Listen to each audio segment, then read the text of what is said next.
भगवान बुद्धाच्या धम्मानुसार भगवान बुद्ध धम्म प्रवचन करतात आणि त्यामध्ये आपल्याला असे सांगतात की जो काही आपलं जीवन आहे याला कुठं ना कुठंतरी शेवट आहे। म्हणजेच जन्माला येणाऱ्या प्रत्येकाला मृत्यू हा अटळ आहे। तर अशा मृत्यूची चिंता आपण कशाला करायची। आणि जे काही अन्न सेवन बी आहे ते अन्न सेवन कसे असते कसे करायचे असते या संदर्भात बी भगवान बुद्धाने सांगितलेलं आहे। आणि कोणत्या देवाची प्रार्थना असेल किंवा देवाला कसल्याही प्रकारचं आव्हान आपण करत असेल तर ते आव्हान कधीही आपल्या लाभी नसणारा असते। आणि जे काही दुष्कर्म असतील सत्कर्म असतील या सर्वाचं जे काही भगवान बुद्धानं आपल्याला सांगितलेलं आहे। देह प्रक्षालय हे सुद्धा पुरेसे नाही म्हणून सांगितलेलं आहे। हे इथपर्यंत आपण बघितलं होतं।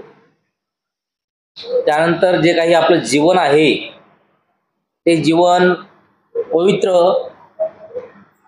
कसं असायला पाहिजे या संदर्भात सुद्धा बघितलं होतं। आज सामाजिक राजकीय आणि जे अशा प्रकारचे जे काही प्रश्न असतील तर या प्रश्नावर जे काही भगवान बुद्धाचं मत असेल किंवा जो काही भगवान बुद्धाचा धम्म सांगतो आहे ते आपल्याला बघायचं आहे। सामाजिक म्हणजे जे काही समाजाच्या दृष्टीनं गणल्या जाते आणि राजकीय म्हणलं तर जे काही पहिले राजे महाराजे होते तर त्या राजामधच्या कार्यकाळामध्ये किंवा जे काही राजे असतील त्यांचे जे काही एकूण एकाविषयी जे राजकारण चालत गेलं तर त्याविषयी बघणार आहोत। राजकृपेवरून अवलंबून राहू नका। एकदा भगवान राजगृह येथील वेळुवनात कलंदक निवासात राहत होते। त्यावेळी भगवंताविरुद्ध उलटलेल्या देवदत्ताचा पक्ष राजा अजातशत्रूने घेतला होता। आणि एक वेळेस काय झालं होतं की भगवान बुद्ध हे राजगृहामध्ये जे काही वेळुवन आहे तर त्या वेळुवनामध्ये भगवान बुद्ध हे निवासासाठी किंवा राहण्यासाठी होते। आणि तिथं राहते वेळेस त्यांच्या विरुद्ध जे काही देवदत्त होता त्यांचा जो काही भाऊ देवदत्त होता यांनी एक आपला पक्ष त्या ठिकाणी उभा केला भगवंताच्या विरुद्धामध्ये। आणि त्या विरुद्ध पक्षाचा जे काही मुखिया असेल किंवा त्यांचं जे नेतृत्व असेल तर ते जे काही अजातशत्रू होतं यांनी घेतलं होतं। सकाळ संध्याकाळ 500 गाड्याहून अन्न पाणी पाठवून तो देवदत्ताच्या शिष्यगणांना पोषित होता। आणि त्यावेळेस जे काही दोन्ही टाइम सकाळी असेल संध्याकाळी असेल तर त्यावेळेस जे काही हे अजातशत्रू होता तर हा अजातशत्रू 500 गाड्या या देवदत्ताच्या तिकडे शिष्यगण जे काही असतील जे काही भंतेजी होती तर त्यांच्याकडे पाठवत गेला। तेव्हा काही भिक्खू भगवंतासमोर आले आणि सभिवादनपूर्वक त्यांच्या शेजारी बसले आणि त्यांनी भगवंतांना देवदत्ता संबंधाची वार्ता सांगितली। आणि त्यावेळेस जे काही भगवंत त्या ठिकाणी बसलेले होते तर त्या ठिकाणी काही भिक्खू आले आणि त्या भिक्खूंनी जे काही देवदत्त जे काही चालवत आहे किंवा जे काही देवदत्त साठी जे काही अजातशत्रू आहे त्या अजातशत्रू देवदत्ताला 500 गाड्या जे दान भोजन समजा करत आहे आणि त्यांच्या सोबतचे जे काही भिक्खूगण आहेत ते भिक्खूगण त्याच्यावर समजा उदरनिर्वाह करत आहेत किंवा ते जे काही दान धर्म केलेला आहे तर ते खात आहेत। त्यासाठी हे काही जे गोष्टी असतील ते या सर्व देवदत्ता संबंधामध्ये त्यातील भिक्खूंनी भगवान बुद्धाला सांगितलं। तेव्हा भगवंत भिक्खूंना म्हणाले राजाकडून कृपेची खुशामतीची कोणत्याही प्रकारच्या लाभाची आशा धरू नये।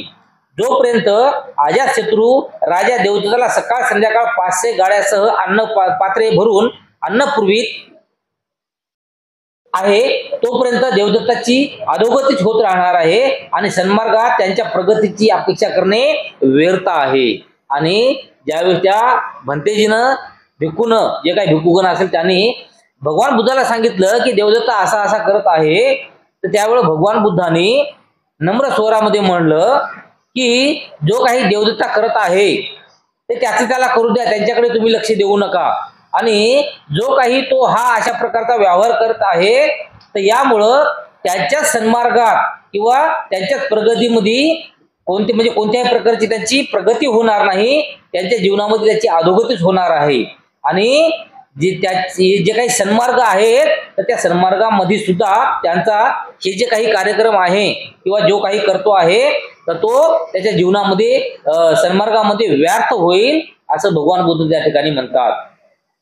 भिक्खूंनो, ज्याप्रमाणे कुत्र्याच्या नाकावर काळी चुरडून थापले तर तो कुत्रा अधिकच पिसाळतो, त्याप्रमाणे जोपर्यंत राजा अजातशत्रू देवदत्ताला अशा रीतीने पोषित आहे तोपर्यंत तो देवदत्त अधोगतीला जात राहणार, त्यांची सुधारणा होणार नाही.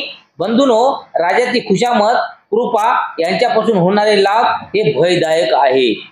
आणि त्यानंतर पुन्हा परत भगवान बुद्ध काय म्हणाले की भिक्खूंनो, एखाद्याचा समजा जे काही कुत्रा असतो, उदाहरणासाठी इथं सांगलेलं आहे की एखादा जे काही कुत्रा असतो आणि त्या कुत्र्याच्या जवळ समजा काळीज म्हणा किंवा मटण म्हणा, त्या मटणाचा काळजाचा जर वास त्या कुत्र्याला आला, त्याच्या नाकाच्या जवळ जर आपण तिकडे नेलं समजा एखादी कॅरी बॅग वगैरे असेल किंवा मटणाचा तुकडा, तर तो कसा खाण्यासाठी करतो, ते कुठपर्यंत हे आपल्या घरामध्ये येते, पिसाळ्यासारखा करते. आणि अशाच प्रकारे जोपर्यंत हे राजा या देवदत्ताला खायला पियाला देत राहील तोपर्यंत हा देवदत्त सुद्धा पिसाळ्यासारखा करल. आणि जेव्हा देवदत्त जे काही अजातशत्रू आहे राजा, हे राजा देणं याला बंद करल तेव्हा हे त्याला समजा भुंकल्यासारखं किंवा ढसल्यासारखं करल.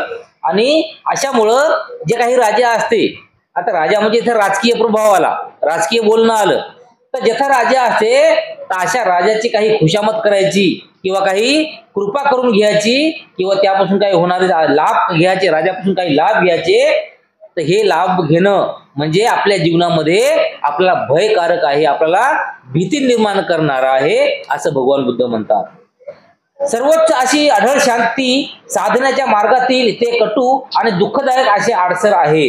आणि यामुळं जे काही आपल्या जीवनामध्ये जे काही शांती आपल्याला साधायचं असेल तर त्या शांती मार्गामधले सर्वात मोठे दुःखदायक असे अडसर म्हणजे हे आहे जे काही राजाकडून आपण काही घेतो. म्हणून भिक्खूंनो, तुम्ही स्वतःलाही शिकविले पाहिजे की आमच्यावर लाभ, कृपा, खुशामत यांचा वर्षाव होणार असेल तर आम्ही त्यांचा निषेध करू, आणि त्यांचा वर्षाव होऊ लागला तर त्याला आमच्या मनावर पकड देऊ देणार नाही, प्रभुत्व मिळू देणार नाही, आणि त्यांच्या लालसेने आम्हाला राजाचे दास बनवू देणार नाही. त्यामुळं भगवान बुद्ध म्हणतात की भिक्खूंनो, तुम्ही स्वतःला असं शिकवा की तुम्हाला राजाची काहीही गरज नाही, राजाकडून कोणत्याही प्रकारची कामना करायची नाही, कोणत्या प्रकारची लालसा करायची नाही, राजाने आपल्याला काही देवावं असं कधी आपला विचार करायचा नाही. तर आपलं जे काही मन असेल त्या मनावर घट्ट पकड करायची आणि आपल्या मनाला सांगायचं की बाबा आपल्याला राजा हे काही हितकारक नाही, त्यामुळे राजापासून आपण काहीही घ्यायचं नाही. जर एक वेळेस राजाकडून काही जर घेतलं तर ते राजा कधी ना कधीतरी आपल्याला बोलून दाखवणार आहे. ज्याप्रमाणे जे काही राजकारते वगैरे असतात तर ते फक्त जेव्हा वोटिंग असते, वोटिंगच्या वेळेस 500 रुपये देतात आणि 500 मध्ये वोटिंग विकत घेतात, आणि विकत घेतल्याच्या नंतर पुन्हा एखादी बार 5 वर्ष त्याचं काम करायला त्याच्यापाशी जा, तुम्हाला फुकट वोट दिलं नाही म्हणतात. तर अशा प्रकारे जे राजा जे असते किंवा जे काही राजकीय या ठिकाणी समजा प्रश्न निर्माण होतो तर त्या ठिकाणी कधीही त्यांच्याकडून आपण कोणतीही लालसा धरायची नाही, कोणतीही कामना धरायची नाही. जर राजा धार्मिक असेल तर त्यांची प्रजा धार्मिक होते. आता या ठिकाणी सांगलेलं आहे की समजा राजा जसा असेल त्याचप्रमाणे त्याची प्रजा सुद्धा तशीच होते. एकदा भिक्खूंना उद्देशून भगवंत म्हणाले, भिक्खू हो, जोपर्यंत राजा हा धर्मशील नाही तोपर्यंत त्याचे प्रधान आणि कर्मचारी धर्मशील होऊ शकत नाही, आणि प्रधान आणि कर्मचारी अधार्मिक झाले की ब्राह्मण आणि गृहस्थही अधार्मिक होतात. ब्राह्मण आणि गृहस्थ हे धर्मरहित असल्यावर नगरवासी आणि ग्रामवासी हेही धर्महित होतात. म्हणजे भगवान बुद्ध एकदा प्रवचनामध्ये सर्व भिक्खूगणाला सांगतात की जे काही राजा असतो, तर जसा राजा असतो त्याचप्रमाणे त्यांचे नौकर चाकर आणि त्या राजामधली जी काही प्रजा असते ती प्रजा सुद्धा तशीच असते. म्हणजे जर राजा हा अधार्मिक असेल, म्हणजे तो धर्म पाळत नसेल, शील पाळत नसेल, तर ते पाळत नाही तेव्हा त्याचे नौकर चौकर सुद्धा ते काही कोणत्या प्रकारचा शील पाळणार नाहीत, धर्म पाळणार नाहीत. आणि जेव्हा नौकर चाकर जर धर्म पाळत नसतील तर तेव्हा त्यांच्या राज्यातील जे काही लोक असतील, जे काही जनता असेल, तर हे जनता सुद्धा कधीही धर्म पाळणार नाही, कधी शील पाळणार नाही. परंतु जेव्हा राजे धार्मिक असतात तेव्हा हे भिक्खूनो त्यांचे प्रधान आणि कर्मचारीही धार्मिक होतात. जेव्हा राजे आणि त्याचे प्रधान आणि कर्मचारी धार्मिक असतात तेव्हा ब्राह्मण आणि गृहस्थ हेही धार्मिक होतात. जेव्हा ब्राह्मण आणि गृहस्थ धार्मिक असतात तेव्हा नगरवासी आणि ग्रामवासी हेही धार्मिक होतात. आणि ज्याप्रमाणे राजा अधार्मिक असेल, शीलाचं पालन करत नसेल, तर सर्व जनता त्याचे नौकर चाकर हे सुद्धा शीलाचे पालन करत नाहीत, अधार्मिक राहतात. तसेच जर राजा धार्मिक असेल, धर्म काय आहे त्याला समजलेला असेल, त्याचं परिपालन करत असेल, तर त्याप्रमाणेच त्याचे नौकर चाकर असतील, ते नौकर चाकर सुद्धा धार्मिक बनतात. आणि नौकर चाकर जर धार्मिक बनले तर त्या याच्यातले जे काही ब्राह्मण वगैरे जे होते ते सुद्धा धार्मिक बनतात. आणि ब्राह्मण धार्मिक बनले तर पूर्ण नगरवासी, त्या नगरामध्ये जेवढे लोक राहतात तर ते सर्व लोक हे धार्मिक बनतात. गुरांचा तांडा नदी ओलांडीत असताना त्यांच्यामधील वयोवृद्ध असलेला वृक्ष चुकला की त्यांच्या मागून येणारी सर्व गुरेही चुकतात. त्याप्रमाणेच माणसामध्येही ज्याला प्रमुख मानतात तो वाम मार्गाने जाऊ लागला तर इतर जणही त्याच मार्गाचा अवलंब करतात. म्हणजे जसे काही गुरढोरं असतात बघा, आता गुरढोरापेक्षा सर्वात जास्त महत्वाचं जर घ्यायचं झालं समजा उदाहरण, तर मेंढ्याचं आपण घेऊ शकतो. एक मेंढी जर समोर जात असेल तर सगळ्या मेंढ्या त्याच्याच मागे जाणार, काही असो बाजूला गवत जरी असेल तरी खाणार नाहीत ते, त्या मेंढीच्याच मागे जाणार. दुसरीकडे आता मेंढीच्या समजा एखादी समोर खड्ड्यात पडली ना तर सगळ्या मेंढ्या त्या खड्ड्यामध्ये पडतात. परंतु ते असं म्हणत नाहीत की एक बा मेंढी खड्ड्यात पडली तर मी कशाला समोर जाऊ, असं म्हणत नाहीत, कधी विचार करत नाहीत. म्हणजे तो असा कळप असतो.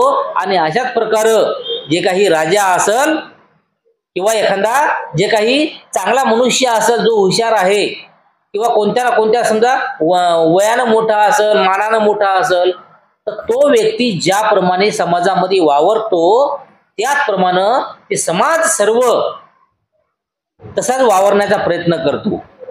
म्हणजे उदाहरणासाठी सांगायचं तर जेव्हा 1956च्या अगोदर म्हणजे बाबासाहेबांना जे धर्म परिवर्तन केलं तर ते परिवर्तन करण्याच्या अगोदर जेव्हा आपला जो दुबळा समाज आहे, जो काही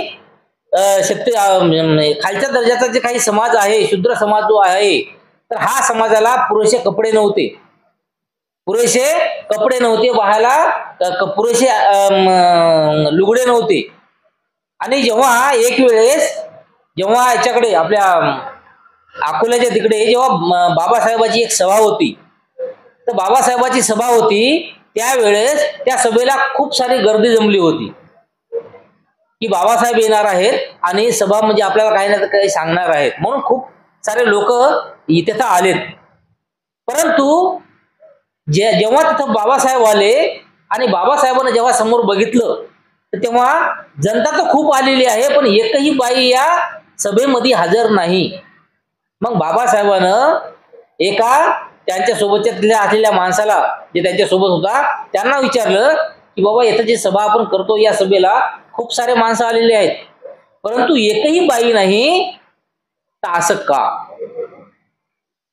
मग त्या माणसानं सांगितलं की बाया हे खूप गरीब आहेत, माणसं तरी कसे तरी थोड्याशा कपड्यावर ते घराच्या बाहेर निघू शकतात, पण बाया त्यांच्याकडे बरोबर लुगडे नाहीत, नेसायला कपडे नाहीत, त्याच्यामुळे ते घराच्या बाहेर निघू शकत नाहीत. आणि घराच्या बाहेर निघू शकत नाहीत म्हणून ते इथं आल्या नाहीत. आणि त्यावेळेसच बाबासाहेबांनी एक शपथ घेतली होती की जोपर्यंत माझा समाज असेल, हा समाज जोपर्यंत कपड्यात सुटा बुटात येणार नाही तोपर्यंत मी शांत बसणार नाही. आणि त्या ठिकाणी बाबासाहेबांनी सांगितलं होतं की मी सुद्धा असे चांगले कपडे घालेल आणि मी असे कपडे घालेल, अशाच कपड्यामध्ये मी माझ्या समाजाला सुद्धा घेऊन येईल. आणि म्हणून बाबासाहेबांना कधीही साध्या कपड्यात बाबासाहेब राहिले नाहीत. बाबासाहेब गरीब होते हे सगळ्याला माहित आहे, परंतु बाबासाहेब साध्या कपड्यामध्ये कधीच राहिले नाही. मग साध्या कपड्यात नाही राहिले याचा अर्थ काय आहे की त्याला सर्व समाजाला एक दिशा दाखवायची होती की माणसानं असं राहिलं पाहिजे, कोट घालून राहिलं पाहिजे, चांगले कपडे घालून राहिले पाहिजे. कपडे जुने जरी असतील तरी चालेल, परंतु ते धुवून स्वच्छ असले पाहिजेत आणि स्वच्छ केलेले कपडे आपण घातले पाहिजे, मळके कपडे घालता कामा नये. म्हणून बाबासाहेबांना एक दिशा दाखवण्याचं काम केलं होतं. तर अशाच प्रकारे जे काही एखादा सुशिक्षित माणूस किंवा जे काही वयोवृद्ध माणूस असेल, तो माणूस ज्याप्रमाणे वागतोय त्याप्रमाणे सर्व समाज तसं वागत असते. त्याप्रमाणे राजाने कुमार्ग धरला तर सर्व राजाला हानी पोहोचते. बुरे नदी ओलांडीत असताना जर मुख्य वृक्ष सरळ मार्गाने गेला तर मागील बुराचा तांडा त्याच सरळ मार्गाने जातो. याप्रमाणे तो प्रमुख असेल तो जर सन्मार्गाने चालू लागला तर इतरही त्यांचे अनुकरण करतात आणि सन्मार्गाने जातात. जर राजे चांगले असतील तर हे सारे राज्य सुखाने राहते. आणि अशाप्रमाणे जे काही त्या गुराचा समजा एक जो काही समोर जाणारा जो काही हे आहे जनावर आहे, जे बी मेंढी आहे, ही मेंढी जिकडे जिकडे जाते तर सर्व मेंढ्या त्याच्या पाठीमागे जातात. त्याचप्रमाणे एखादा जर कोणी सिनियर माणूस असेल किंवा जो एखादा वयोवृद्ध असेल, हुशार असेल, शिकलेला असेल, तर तो माणूस ज्याप्रमाणे वागते समाज त्याचंच म्हणजे त्याचं बघूनच वागायला सुरुवात करते. आणि अशाप्रमाणे जर राजा असेल, राजा हा चांगला वागत असेल तर त्याची सर्व प्रजा चांगली वागते आणि पूर्ण राजाचं कल्याण होऊन जाते. सर्व जे काही राजवाडा आहे पूर्ण समजा तर ते प्रांत पूर्ण सुखी होते असं भगवान बुद्ध सांगतात. राजकीय आणि लष्करी शक्ती समाज व्यवस्थेवर अवलंबून असते. एकदा भगवान राजगृह येथील गंधकुटावर राहत होते. आता एक वेळेस जे भगवान बुद्ध होते हे राजगृहामध्ये असलेले जे काही गंधर्वकूट होतं तर त्या गंधर्वकूटामध्ये राहायला होते. त्यावेळी वैदेही पुत्र मगध राजा अजातशत्रू विजीवर आक्रमण करण्याच्या विचारात होता. तो स्वतःशीच म्हणाला, हे विजीकुल सामर्थ्यशाली असले तरी मी त्याचा पुरेपूर नाश करल. आणि एकदा जेव्हा भगवान बुद्ध हे राजगृहामध्ये गुंधरकटीवर राहायला होते त्यावेळेस त्यांच्या बाजूला एक वैदेही पुत्र नावाचा एक मगध राजा होता. आणि मगध राजा हा खूप बलाढ्य होता. खूप बलाढ्य म्हणजे खूप मोठं त्यांच्याकडे सैन्य होतं. म्हणजे समोरचा किती एखाद्या मोठ्या राजा असेल त्याच्यावर जर आक्रमण करायचं असेल ते करू शकत होता. म्हणजे त्याच्यात तेवढी ताकद होती. आणि अशा ताकदवान बलाढ्य असलेल्या राजावर जे काही अजातशत्रू आहे तर या अजातशत्रूनं चाल करण्याचं ठरवलं. आणि अजातशत्रू आपल्या स्वतःशी म्हणू लागला की जो काही ह्या वैदेही पुत्र मगध राजा आहे तर या मगध आपले विजीकुल जे आहे, विजीकुल जे एक सामर्थ्यशाली होता, तर ते विजीकुल जे राजा आहे तर त्या विजीकुल राजा कितीही बलाढ्य असेल तरी मात्र मी त्याला हे करल, गारद करल, मी त्याचं राज्य जिंकल, मी त्याला हरवल. अशा प्रमाणे हा जो अजातशत्रू आहे हा विचार करत होता. म्हणून आपल्या मगध देशाचा मुख्य प्रधान वत्सकार नावाचा ब्राह्मण त्याला बोलावून तो म्हणाला. आणि त्यामुळं जे काही अजातशत्रू होता तर तो आपल्या राज्यामधील एक जे काही मुख्य एक प्रधान होता, त्याचा राजाचा जे काही प्रधान होता तर त्या प्रधानाला बोलवलं. त्या ठिकाणी हे ब्राह्मणा, भगवंताकडे जा आणि नम्रतेने माझ्यातर्फे त्यांचे पायवंदन करून त्यांचा विचार, आपली प्रकृती ठीक आहे ना, आपण स्वस्थ सुखी आणि आरोग्य उपभोगीत आहात ना. आणि त्यावेळेस तो जो ब्राह्मण आहे त्या ब्राह्मणाला या राजानं बोलवलं आणि राजाला असं सांगितलं की तू बुद्धाकडे जा आणि बुद्धाला खुशालीची विचारपूस कर. आणि खुशालीची विचारपूस केल्याच्या नंतर त्याच्या आरोग्याची विचारपूस कर. नंतर त्यांना सांग की मगध राजा अजातशत्रू वज्जीवर आक्रमण करण्यास उत्सुक आहे. वज्जीकुळ कितीही सामर्थ्यशाली असले तरी त्यांचा पुरेपूर नाश करण्याचा त्यांचा विचार आहे. आणि त्यानंतर भगवान बुद्धाला तू असं सांग की जे काही मगध राजा असेल, अजातशत्रू असेल, तर हा अजातशत्रू वज्जीकुळ नावाच्या राजाच्या राजवाड्यावर अतिक्रमण करत आहे आणि वाटचाल करत आहे। आणि तो राजा कितीही बलाढ्य असला, कितीही शक्तिवान असला तरी सुद्धा आम्ही त्याला भिणार नाही, आम्ही त्याच्यावर चाल करणारच आहोत असं बुद्धाला जाऊन सांग। अजातशत्रू पुढे म्हणाला, भगवान जे काही पुढले भविष्य होईल ते सांगतील, ते नीट लक्षात ठेव आणि त्यातला शब्द न शब्द मला निवेदन कर, कारण भगवान बुद्ध कधीही खोटे बोलत नाहीत। म्हणजे या अजातशत्रूला वाटलं की भगवान बुद्धाला असं विचारल्याच्या नंतर भगवान बुद्ध जसे काही अंतर्यामी असतील, भविष्यवाणी बघणारी असतील, त्यामुळं त्यांनी आपल्याला सांगतील की आपण चाल केल्याच्या नंतर, आपण त्यांच्यावर सोबत लढाई खेळल्याच्या नंतर नेमकं कोण जिंकल, कोण हरल, काय होईल, काही नाही। तर तू भगवंताला जाऊन हे सांग, बुद्धाला जाऊन हे सांग आणि त्यांना विचार की याच्यामधून कोण जिंकल, कोण हरल। आणि ते जे सांगतात ते जीवनामध्ये कधीही ते खोटं बोलत नाही, ते जे काही सांगतील ते खरंच सांगतील, तर ते नीट लक्षपूर्वक तू ऐक आणि जसाच्या तसं येऊन मला सांग, असा हा अजातशत्रू म्हणतो। राजाचे शब्द ऐकून तो ब्राह्मण वसकार म्हणाला, ठीक आहे, आणि अनेक उत्कृष्ट रथ जोडून तो गुंध्रकटाकडे निघाला। आणि त्यानंतर तो जो ब्राह्मण होता तर तो ब्राह्मण ठीक आहे म्हणाला राजा, आणि त्यानंतर आपला एक रथ सोबत घेतला आणि रथ सोबत घेऊन त्या रथामधून तो ज्या ठिकाणी भगवान बुद्ध होते त्या गुरुदकुटाकडे गेला। तेथे पोहोचल्यावर भगवंताला कुशल प्रश्न विचारून राजाने आज्ञा केल्याप्रमाणे राजाचा संदेश त्याने निवेदन केला। आणि त्यानंतर भगवान बुद्धाकडे ते ब्राह्मण गेल्याच्या नंतर जे काही राजाने सांगितलं होतं, तर जशाचं तसं राजाने जसं सांगितलं तसं भगवान बुद्धाला या ब्राह्मणाने विचारलं आणि त्याचा अर्थ किंवा त्यांचं काय होईल याच्या संदर्भामध्ये विचारपूस केली। त्यावेळी स्थविर आनंद भगवंताच्या मागे उभा होता। भगवंत त्यास म्हणाले, आनंदा, वजी वारंवार सार्वजनिक सभा भरवतात, हे तू ऐकले आहे काय? आणि त्यानंतर हे भगवान बुद्धाला जेव्हा हा ब्राह्मण सांगत होता त्यावेळेस जे भगवान बुद्धाचा जे आवडता शिष्य होता आनंद, हा भगवान बुद्धाच्या पाठीमागे उभा होता। तर तेव्हा भगवान बुद्ध आपल्या त्या आनंदास म्हणतात की आनंदा, जे काही हा वजी राजा आहे, तर हा वजी राजा वारंवार म्हणजे नेहमी 8 दिवसाला, 15 दिवसाला, महिन्याला समजा आपल्या जे काही राज्यातली काही चांगले मोजकीची काही माणसं असतील किंवा जे काही मंत्रिमंडळ असेल तर त्यांच्या सभा भरवतात, आणि हे तू ऐकलेलं आहे का? तेव्हा आनंदाने उत्तर दिलं, होय भगवंत, मी ऐकले आहे। यावर भगवंत पुढे म्हणाले, आनंद, जोपर्यंत वज्जी सर्व लोकांच्या वारंवार सभा भरवीत असतात तोपर्यंत ते कधीच नाश पावणार नाहीत, उलट त्यांची भरभराटच होईल। आणि त्यानंतर भगवान बुद्ध काय म्हणतात की जर हे वज्जी राजा जे आहे, हे राजा जर आपल्या सर्व लोकांना घेऊन सभा भरवत असेल, म्हणजे सभा भरवत म्हणजे काय की आपलं काही मत त्यांना सांगत असेल, त्यांचं मत ऐकून घेत असेल, आणि जेव्हा विचाराची देवाणघेवाण होते त्यावेळेस राजाचा त्या माणसावर भरोसा राहतो, माणसाचा बी राजावर भरोसा असतो, आणि जिथं भरोसा असते त्या ठिकाणी जे सैनिक असतील, त्यांचे जे काही राजामध्ये लोक असतील, तर हे लोक मजबूतीनेच काम करतील ना काहीतरी। तर त्यामुळे भगवान बुद्ध म्हणतात की ते 12 महिने जर वारंवार सभा जर घेत असतील आणि एक दुसऱ्याचे काही विचार असतील, त्याची देवाणघेवाण जर करत असतील, तर त्यांचं राज्य हे कधीच हरू शकणार नाही, त्यांची भरभराटच होईल, राज्य सुरळीत चालू राहील। आनंद, जोपर्यंत वजी एकोप्याने एकत्र येतात, एकोप्याने उभे टाकतात, एकोप्याने आपापली उद्दिष्ट कार्य करतात, जोपर्यंत कोणतेही उद्दिष्ट मान्य झाल्याशिवाय तदनुसार वर्तन करीत नाही, ज्या उद्दिष्टाला एकदा सर्व मान्यता मिळाली आहे ते वर्ज्य समजत नाही, आणि गत काळात वजी कुळामुळे जे नियम केले आहेत त्या नियम प्रमाणे आचरण करतात।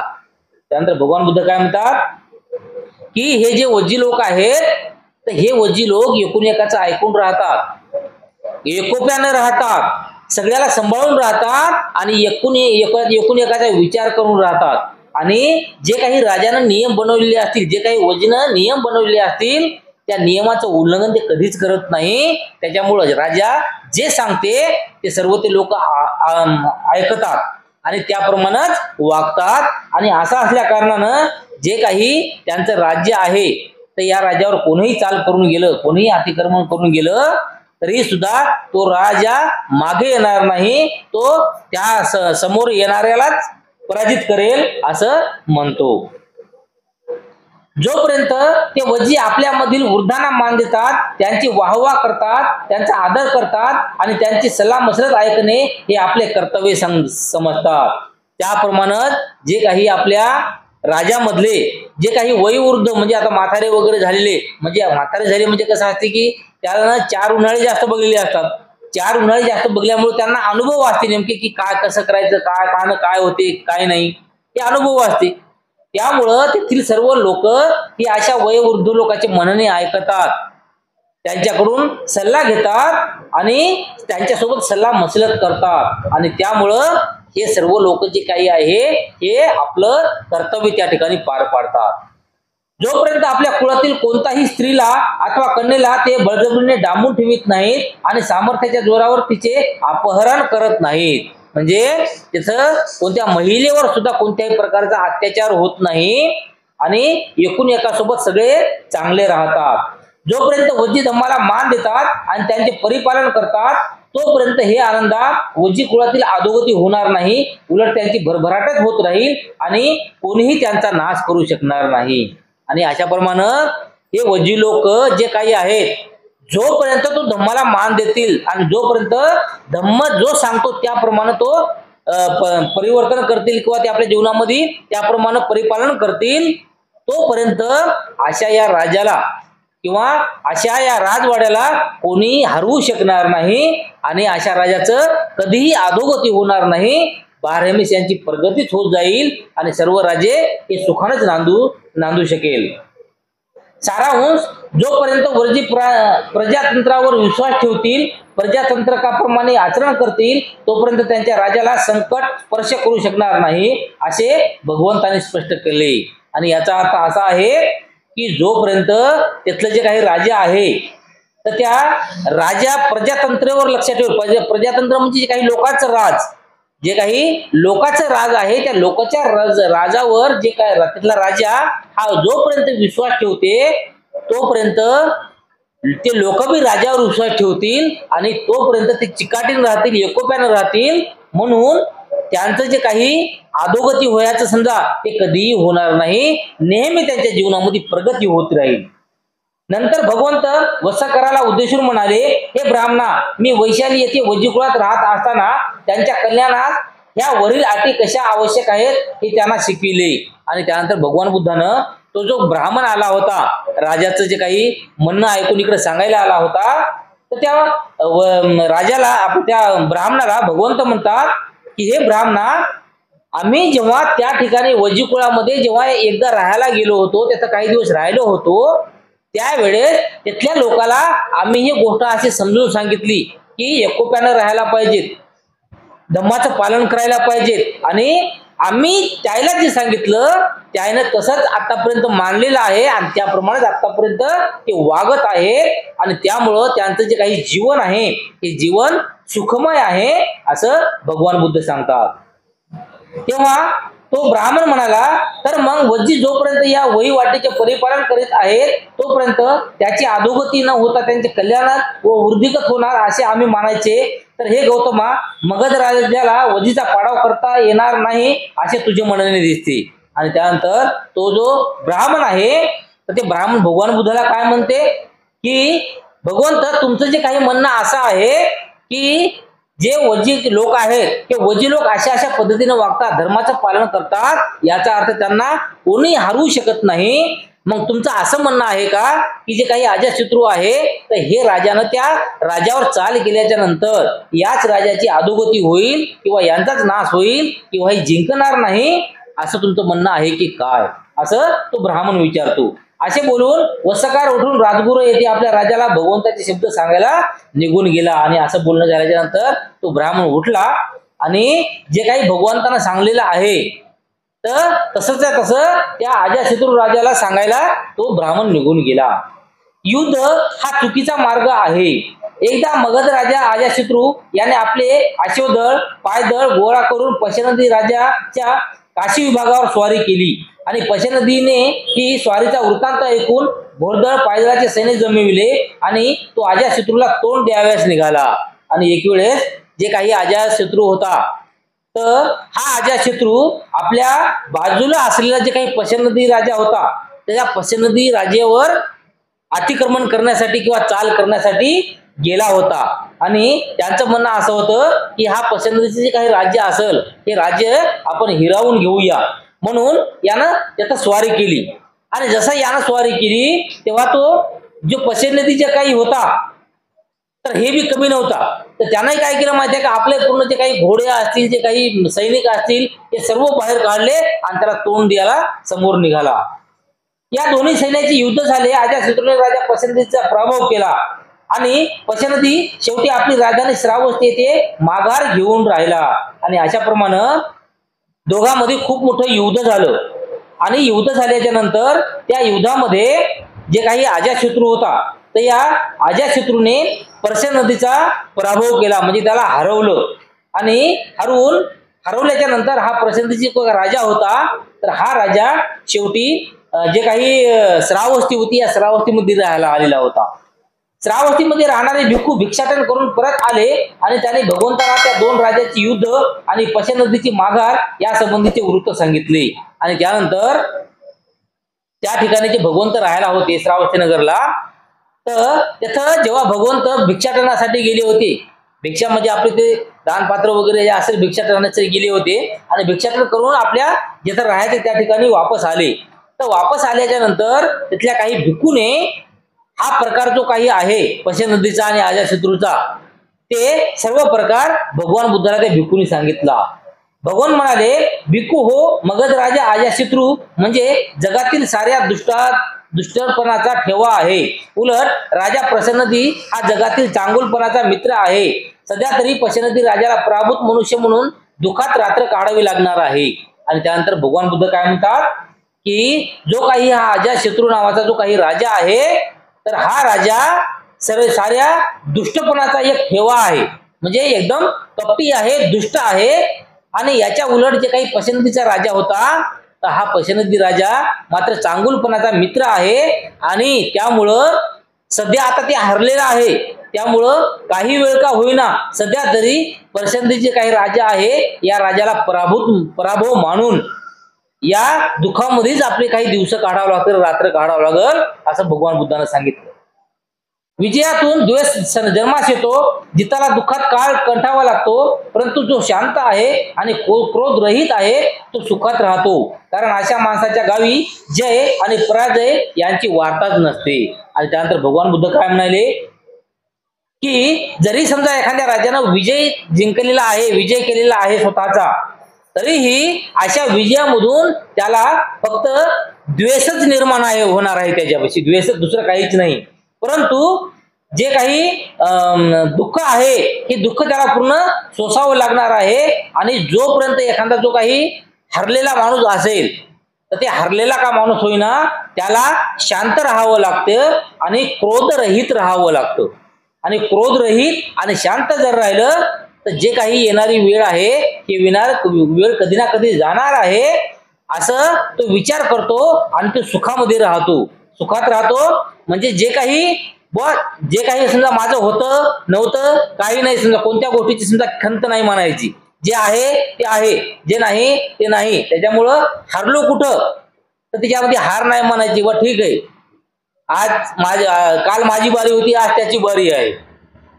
परंतु जर आपण आपल्या मनाला समजा अशी खंत बाळगली की नाही माझं एवढं होतं, माझं तसं होतं, हे होतं ते होतं, सगळं गेलं, नुकसान झालं, हे झालं ते झालं, तर असं म्हणल्यावर आपल्या वाट्याला फक्त दुःखच येणार आहे।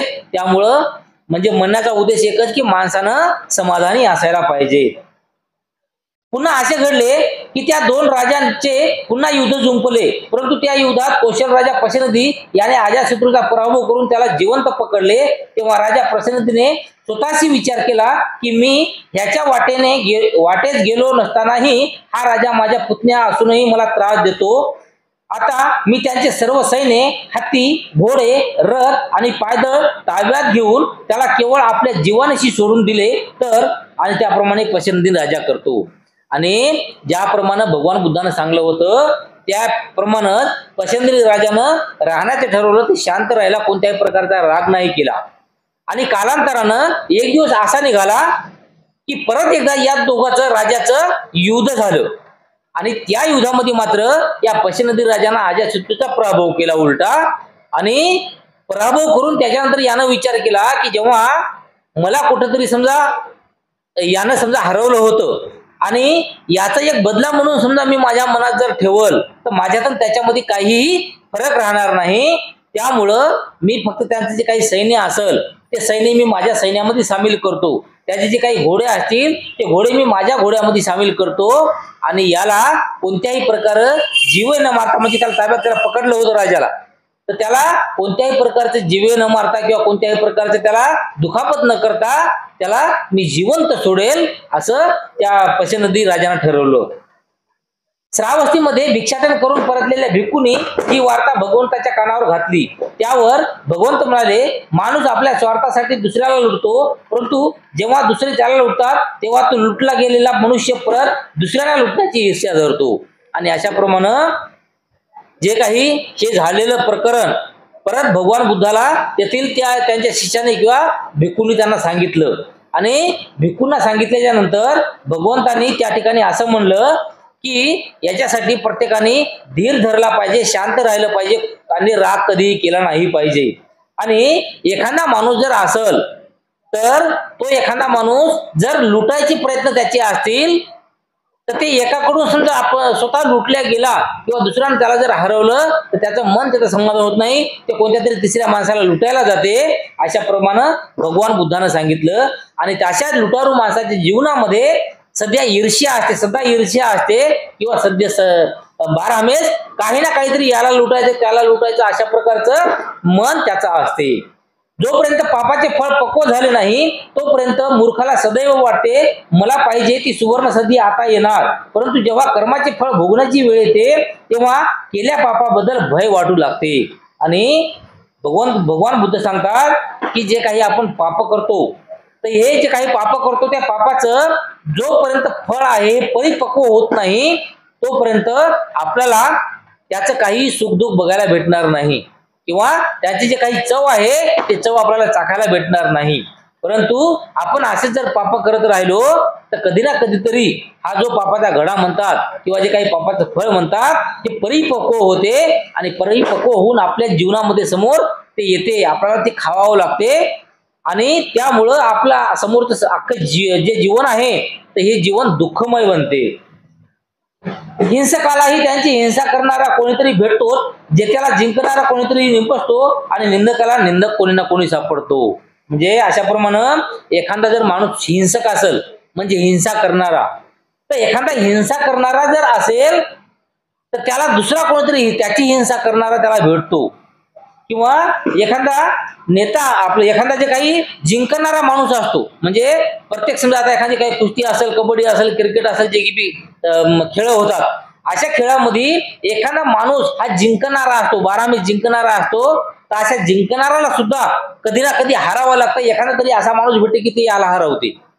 आणि त्याचप्रमाणे एखादा समजा निंदा करणारा माणूस असेल तर या निंदा करणाऱ्याला माणूस सुद्धा कधी ना कधी त्याची सुद्धा निंदा करणारा एखादा माणूस भेटतो.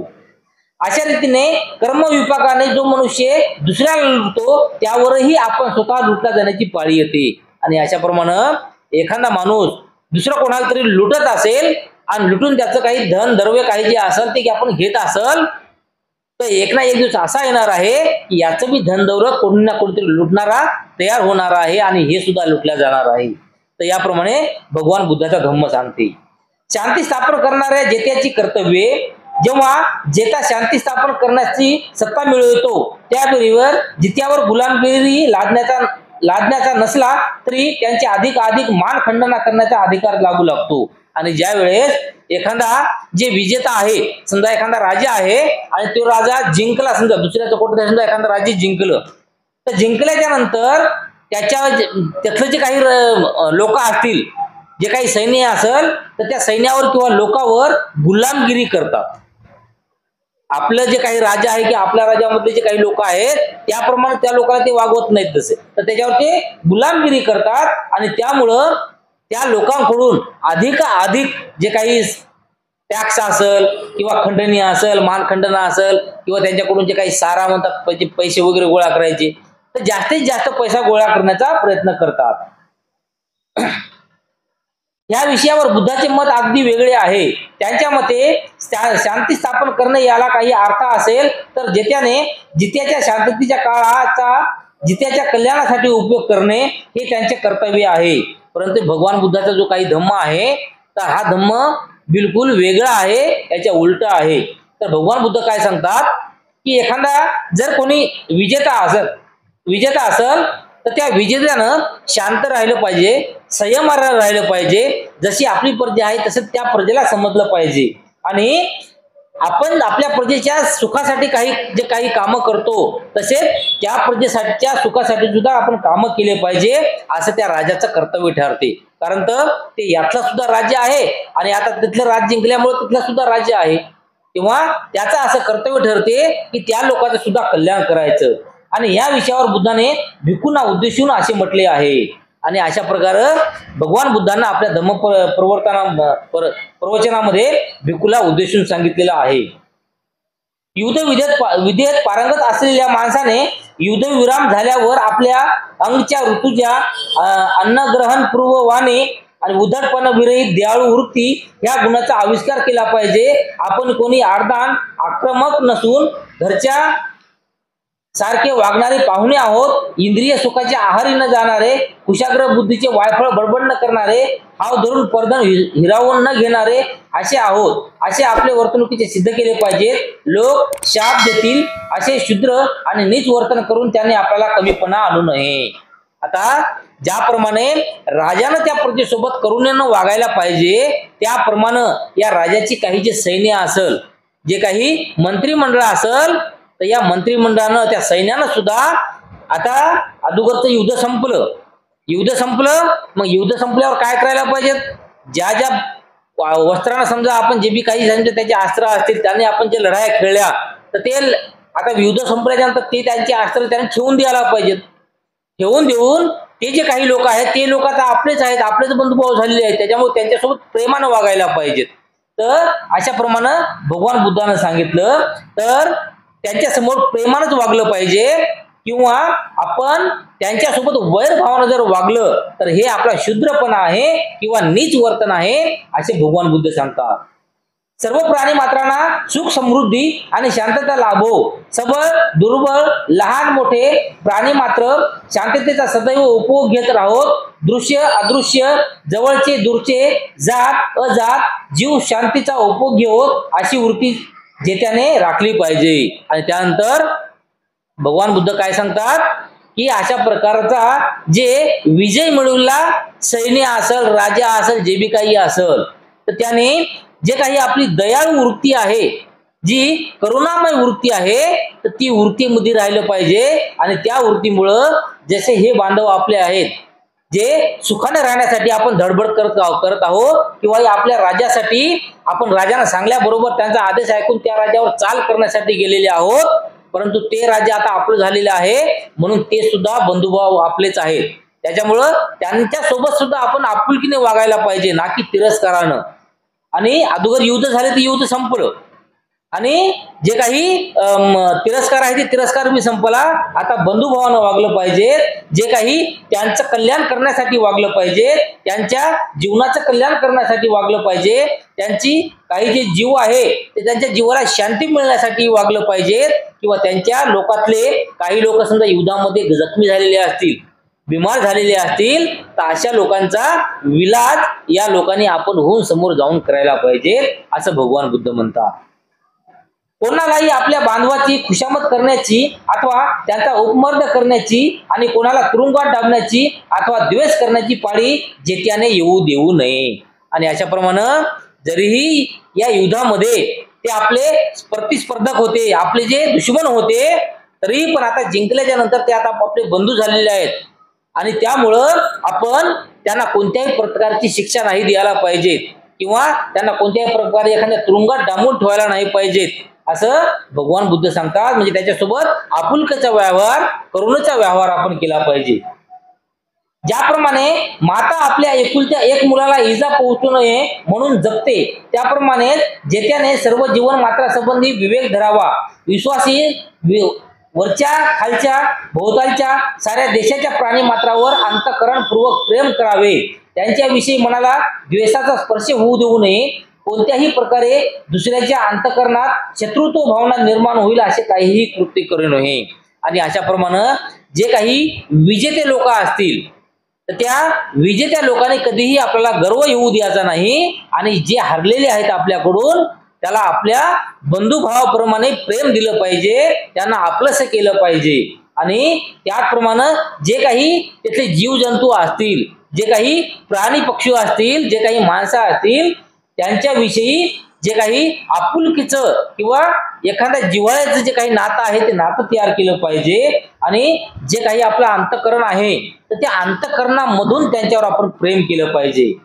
तेव्हा किंवा त्यांना जे काही लोक आहेत समजा जे हरलेले आहेत त्याला कोणत्याही प्रकारचं दुःख होणार नाही. किंवा आम्ही आता हरलो, आता राजा आम्हाला काय शिक्षा देते की कसं वागते, की आम्हाला खायला भेटते की नाही भेटते की, तर अशी जी भीती त्यांच्या मनामध्ये निर्माण होते तर याने स्वतःहून त्याच्या मनातली भीती हे काढली पाहिजे असं भगवान बुद्ध या ठिकाणी सांगतात. म्हणजे तुम्ही उभे असताना, चालत असताना, बसताना, उठताना आपल्या संपूर्ण मानसिक सामर्थ्याने असा विचार करीत राहा, हा ब्रह्मविहारच आहे.